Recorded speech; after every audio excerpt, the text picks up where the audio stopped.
हुजूर रोजाना सुबह सुबह बकरियां लेकर जाने लगे। लेकिन फिर एक दिन बीबी हलीमा ने कहा, मेरे प्यारे बेटे, मेरा दिल नहीं मानता कि मैं आपको बकरियां चराने के लिए भेजूं। आज के बाद आप नहीं जाएंगे। और उसी वक्त बीबी हलीमा का एक बेटा भागता हुआ आया और बोला, अम्मा, हमारी एक बकरी को एक बड़ा सा शेर उठा ले गया। बीबी हलीमा की आंखों में आंसू आ गए। जब प्यारे नब्बी ने मां को तकलीफ में देखा तो फरमाया, ए अम्मा, रो नहीं, मैं अभी जाता हूं और बकरी को शेर से लेकर आता हूं। बीबी हलीमा ने कहा, बेटा, वो बहुत खूंखार शेर है, वो अब तक हमारी बकरी को खा गया होगा। प्यारे नब्बी ने फरमाया, जब मैं मोहम्मद शेर से अपनी बकरी मांगूंगा तो मुझे यकीन है शेर वापस करेगा। फिर प्यारे नब्बी अम्मा हलीमा को लेकर जंगल की तरफ रवाना हो गए और जंगल के बीच खड़े होकर पुकारा, ए जंगल के शेर, मेरी मां हलीमा की बकरी वापस कर दो। फिर जंगल से 2-3 बड़े शेर बीबी हलीमा की बकरी को साथ लिए दौड़ते हुए हुजूर पाक के करीब आए और कदमों में बैठ गए। प्यारे नब्बी ने फरमाया, ए शेरों, क्या तुम्हें पता नहीं कि ये मेरी मां हलीमा की बकरियां हैं? बताओ, तुमने मेरी मां की बकरी क्यों उठाई?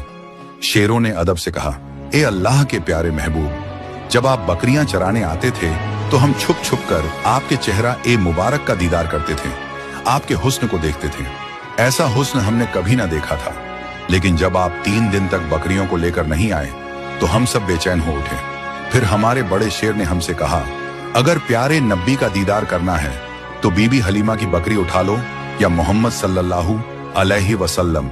बहाना तो बकरी का था, पर असल में आपके जलवे को आंखों से देखना था।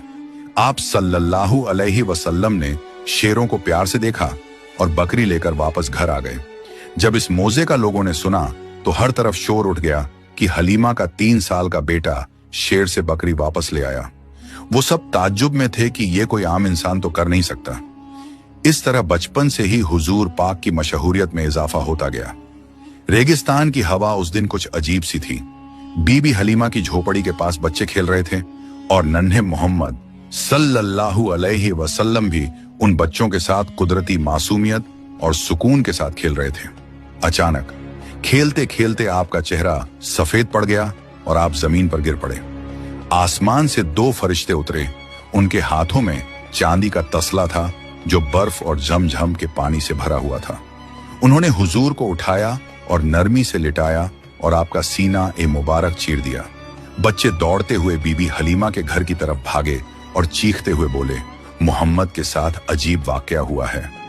बीबी हलीमा और उनके शौहर हारिस दौड़कर वहां पहुंचे। उन्होंने देखा कि नन्हे मोहम्मद जमीन पर लेटे हैं। बने रहे।